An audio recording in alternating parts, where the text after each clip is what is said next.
Welcome back to our discussions on mining machinery. We have been talking about mechanical power transmissions, and in this today you will be knowing about two types of drives, that is belt drive and chain drive. So, after this class you will be able to explain the basic principles of belt drive and solve some numericals based on this applications of belt drive and chain drive. As you can see here that we are having these two types of drive systems here. This portion is showing your what is our belt drive, and here you can see this your we are having our chain drive. In this chain drive and belt drive, basic difference is here from the electric motor you are transferring the power to a belt, and from there you are going to a whatever the drive systems you are having. You may have from this belt that from the electric motor the power has been transmitted to this belt, and from this belt it is going to this your chain, and from that chain to the machine which is being driven. So, this basically what we do is our main purpose of this system is to drive. As you can see here in this some of the applications, simple, you might have seen your rice mill near your town where there is a electric motor is giving and that power is being driven by belt drive over here. There also you can see a conveyor belt is being used to drive that belt. There is a pulley on that, exactly the electric motor, there it is connected with a belt, and this just like a belt is running over here.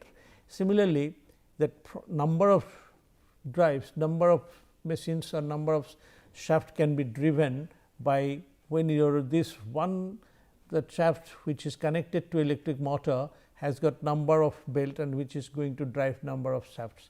So, these are the some of the things you can see. Similarly, the chain drive, in place of blade that your belt you are having the chains. In mining industry there are number of places where you can see this chain drive, that the chain is used for conveying purposes. You can see that here that electric motor is giving the power through your gearbox to the sprockets of the chain in chain conveyors.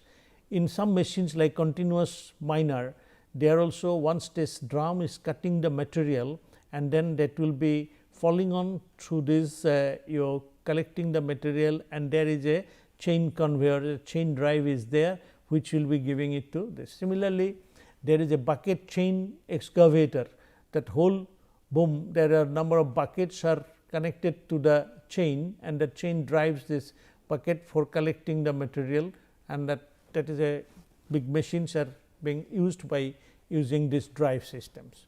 But basically you all have seen your bicycle has also got a chain drive. A chain drive is nothing but it has got a chain and then two sprockets by which exactly you drive this. There is just like you say here is a pinion and then the gear in case of your gears. Here also you are having one small sprocket, one bigger sprockets, and then we are getting some velocity ratio of these drives. So, similarly, when we tell in a general that mechanical power transmissions, it is taking place by using number of components. In our last class we told about that this shaft, couplings, clutch, gears they are used. Now, these ropes are also used over here.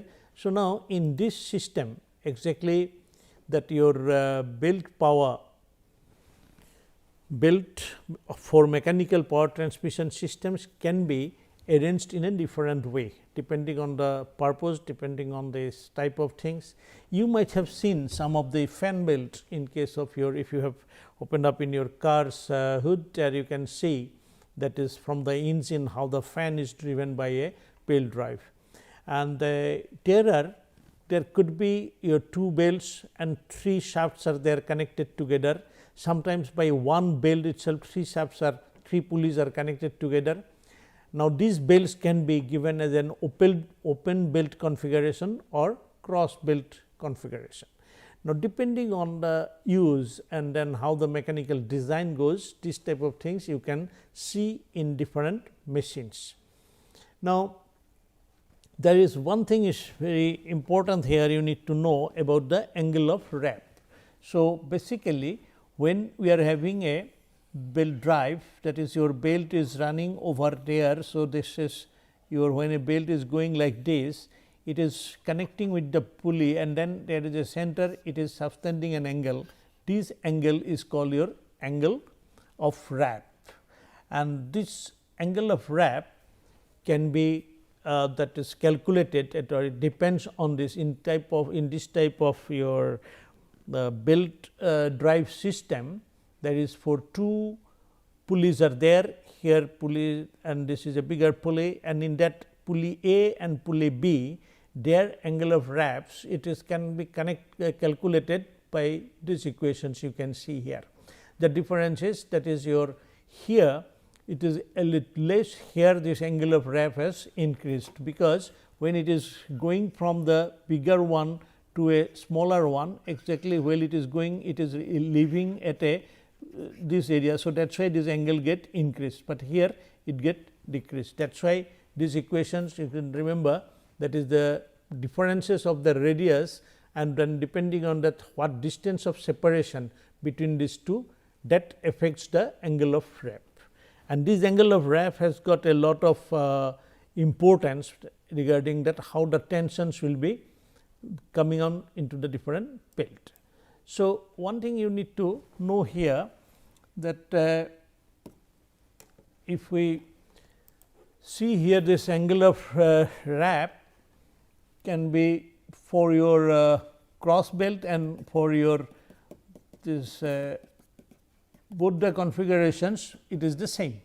That is your, in case of these configurations, your cross belt configurations, this is calculated by means of this. So, here exactly in your smaller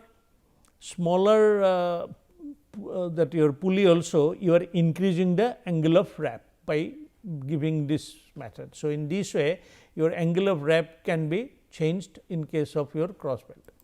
Now, you can see over here this how that belt tensions are coming. So, that means, when this belt is going around this pulley, you are having that both the sides there is a tensions as this shown here T1 and T2.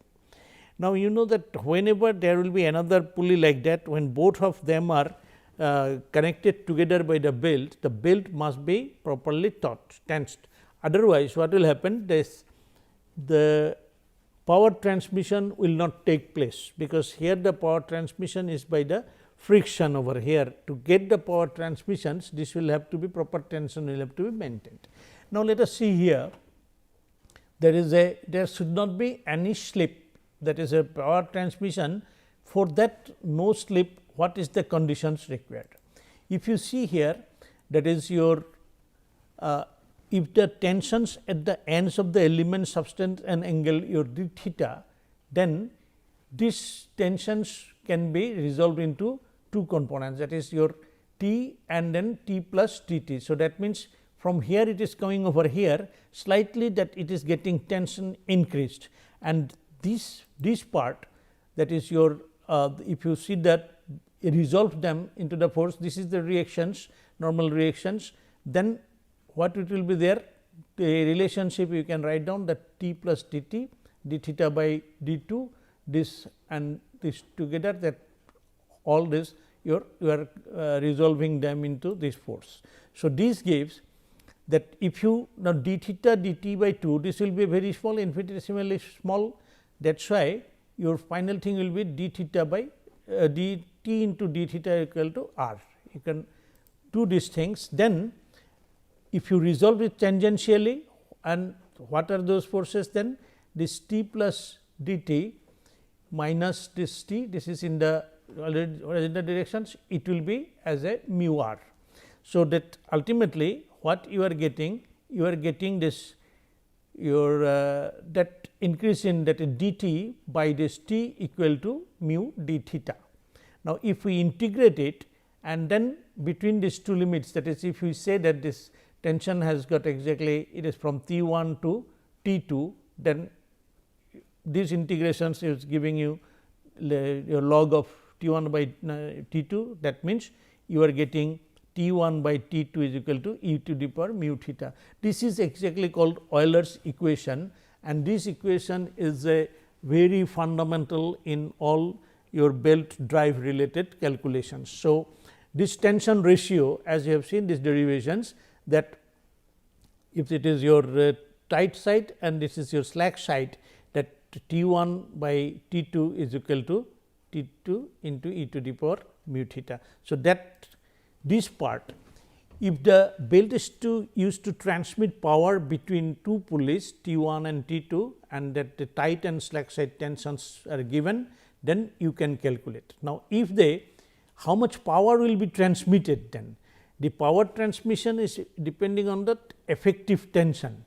That means, if your this T 1 is your tight side and T 2 is your slack side tensions, their difference is the effective tension by which it will get pulled in these directions. Now, that effective tension into velocity, that will be giving that much power will be transmitted.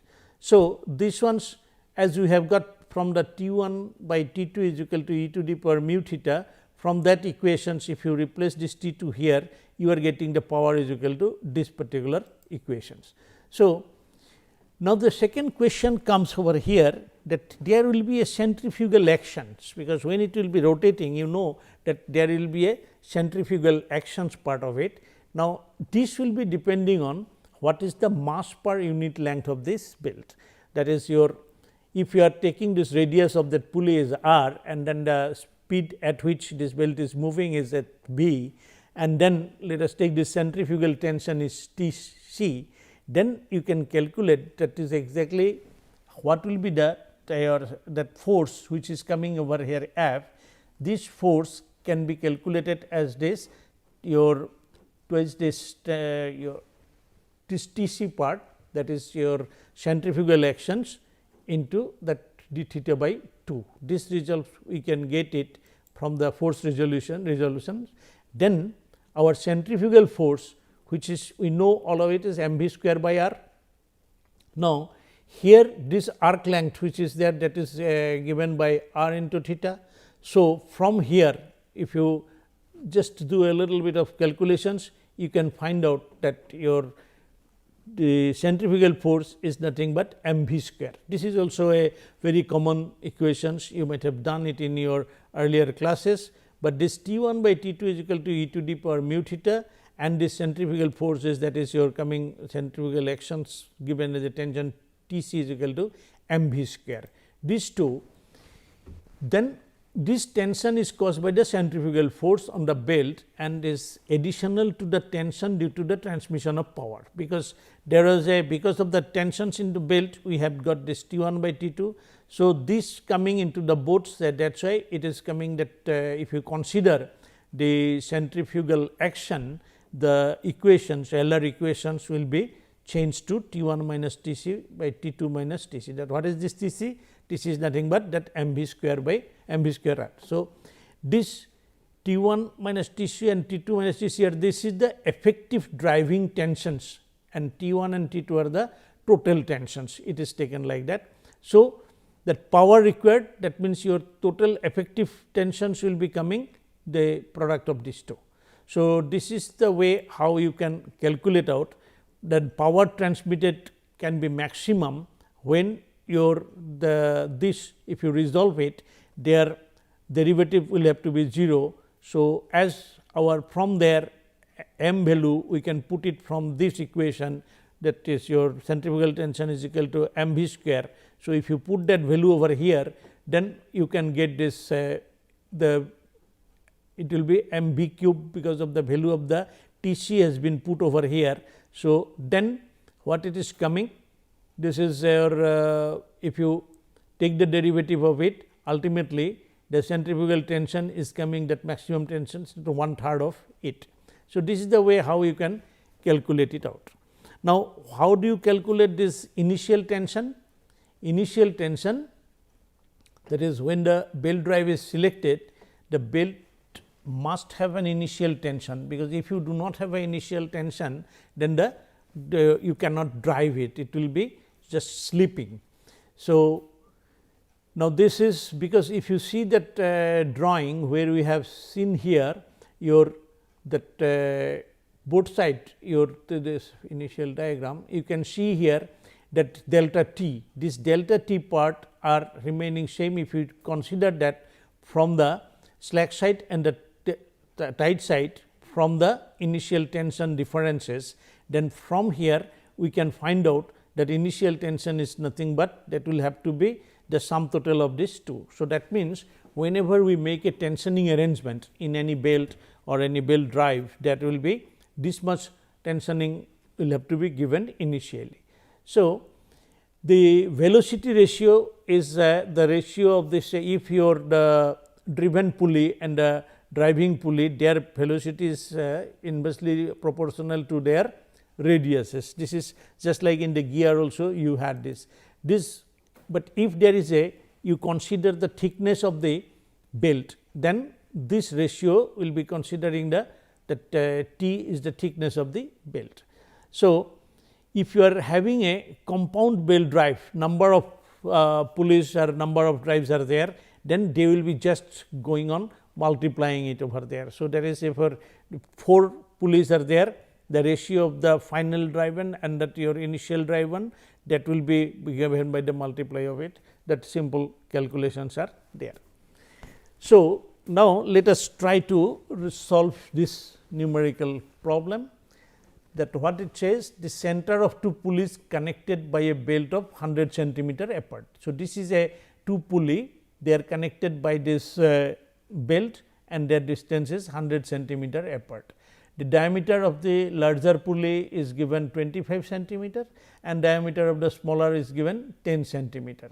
So, now if you have to, what will be the length of this, that is a belt. This belt length is that is what is very important one, because in any particular installations, if you want to that select a belt drive, you can have that already there are number of belts or length of belts are available in the market. From there you want to select one and put it over here.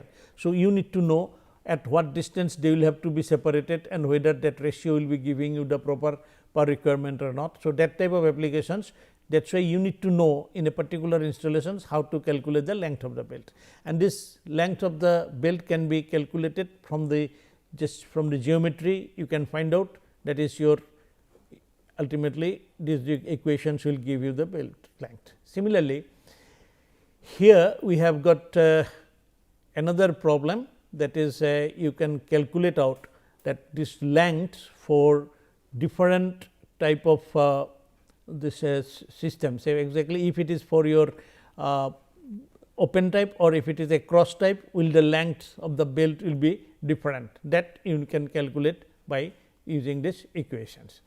So, you can write down another problem, that is an electric motor drives a 20 kilowatt machine part of 1750 RPM using multiple V weld at the groove angle is 18 degree and the unit mass of the belt is 0.215 gram per millimeter. The pitch diameter of the motor pulley is given 94 millimeter and the wrapping angle of the belt is 165 degree. Now, one thing you need to know here, that is when it is a V belt is a different type of belt. Here exactly we are having the belt is normally the belt is of this cross section. Now, when a V weld, it is exactly there will be a groove type of things, exactly the belt cross section is this type. So, that means there is a groove angle is there, this is called angle say beta. So, then this your in a belt here T 1 by T 2, this will be given mu theta by sine of this beta. So, this is the belt tension in case of this your V belt, that mu theta by sine beta, this portion is to be noted down. So, that means, whenever this calculation is coming for V belt, this which is very common in use. Say for example, most of the power transmissions in your machine's components, you will be getting V belt, not that flat belt. Now, this what is here in this particular problem, it is given in this particular problem, your first try to find out the given data, that is your power is given, that speed at which it is rotating it is given, that belt type is given, it is a that is a groove type with a 18-degree groove is there, and then your what is the belt weight mass, that is mass per unit length is also given, and the pulley diameter is given. So, when your angle of wrap, that is also given over here, then the maximum tension is also given. So, that is your coefficient of friction is given. So, you can resolve this problem now. How will you do it? So, we know that there is a this in a real life your that mass is given, that is a mass per unit length is given. So, you can find out what will be the centrifugal action, because centrifugal action depends on that is mv square. So, you can calculate mass is given, velocity is given, T c can be found out, and then for the ratio tension, that is tension ratio is T 1 minus T c, because this is the centrifugal action is there, and in place of your e to the power mu theta, we will have to take e to the power mu theta by sin beta.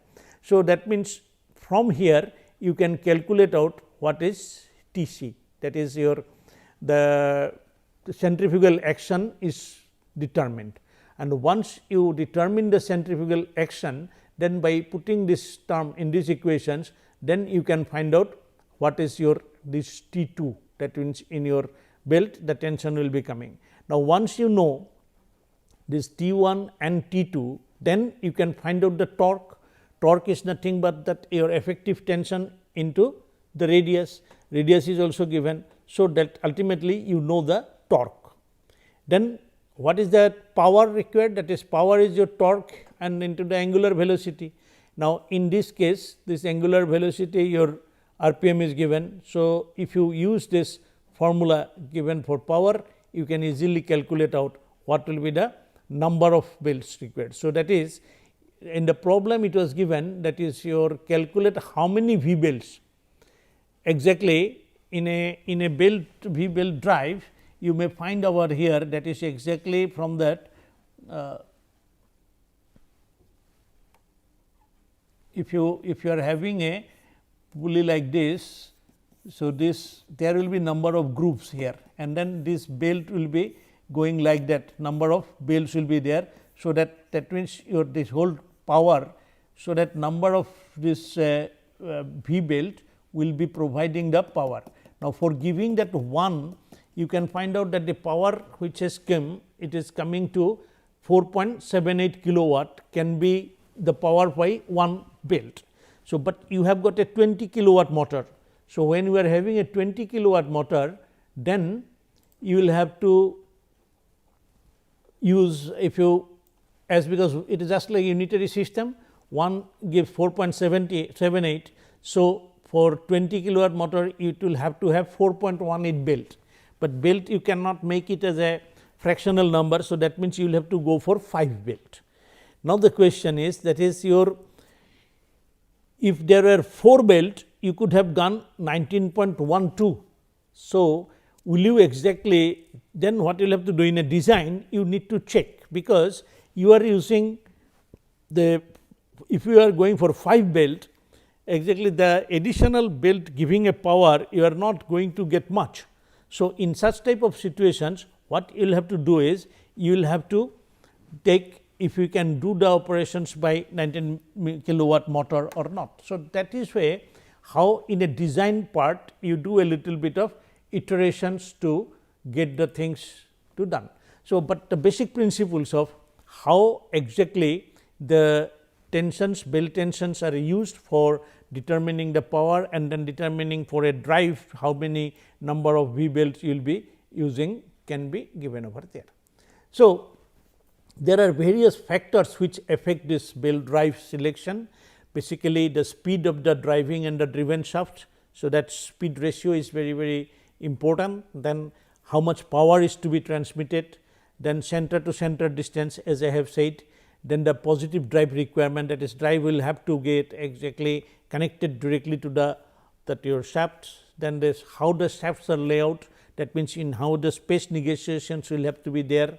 That then you will have to also how can we classify this belt drives in the market. There are different types of belt, which can be your light drive and can be your medium drive, there could be heavy drive, like that. So, there are number of advantages of V belt. You can get a high efficiency, smooth starting running, and that it permits wide range of driven speeds. There are also, it is a very clean, it is you need not give that your lubricating oil and all that thing in gear. So, that is why it is having less maintenance. It is very silent in gear because of the metallic parts will be moving, you get. So, you may find out lot of advantages are there, and these are the different commercially available V belt. You can see a design data book or that this type of belts, then what are their purposes and all, how they are classified, you can find out.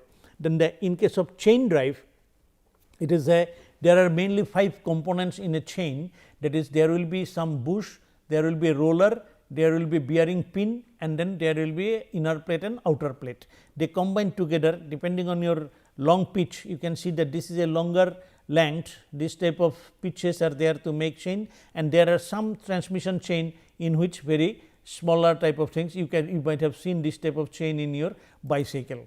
Now, whenever there is a chain drive, this chain will have to be that distance between these two, it is called the pitch. You will have to make the sprocket in such a way that your this is matching over here. So, this arrangements of chain is there, and there are quite a large number of different types of chains, just right from your side that your watch chain to bicycle chain to some of the industrial chain.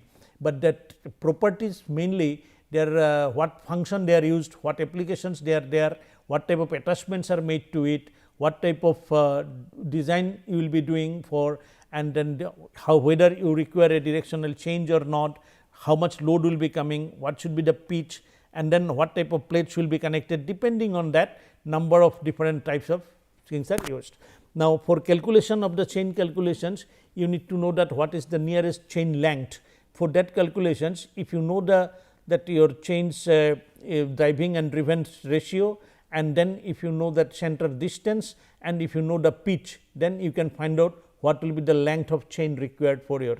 Now, that is why this is one of the important calculations. Similarly, that is your the results whatever you will be finding out, you can find out the center separations can be determined by this equation. So, normally you will have to do it, and that I wish that you do a exercise as an assignment, that is design a chain drive for a heavily loaded coal conveyor to be driven by an electric motor through a mechanical drive. The input speed is 900 rpm, output speed is 230 to 240 rpm. The conveyor requires, this is for that purpose you determine the sprocket size, length of the conveyor, angle of rep, transmitted power, and select chain type.